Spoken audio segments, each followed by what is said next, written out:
நன்றி மறப்பது நன்றன்று. இது இந்த காணொளிக்காக, இந்த கணத்துக்காக இல்லை, என் காலத்துக்கும் நான் ஞாபகம் வச்சுக்கணும்னு நினைக்கிறது. எல்லோரும் சேர்ந்து இதை என் கையில் தூக்கி கொடுத்துருக்கீங்க. ரொம்ப கனமாக இருக்குது.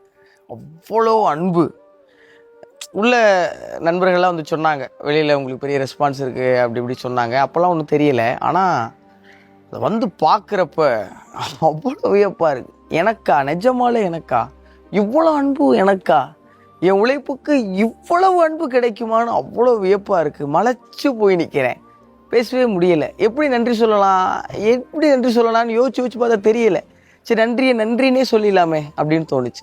இந்த கப்பை முதல்ல பிக் பாஸில் காமிச்சு இந்த கோப்பைக்கிட்ட பேசுங்கன்னு சொன்னாங்க. அப்போ சொன்ன வார்த்தையை மறுபடியும் ஒரு முறை ஞாபகப்படுத்தணும்னு நினைக்கிறேன். அதுதான் நான் என் நன்றியை சொல்கிற விதத்துக்கு சரின்னு நினைக்கிறேன். இந்த மக்களின் அன்பும் அங்கீகாரமுமான கோப்பை மிக நிச்சயமாக என்னுடைய நேர்மையாலையும் என்னுடைய உண்மையாலையும் நானாக இருக்கிறதாலையும் காப்பாற்றிக்குவேன். இது என் உழைப்பின் மேலே சத்தியம்.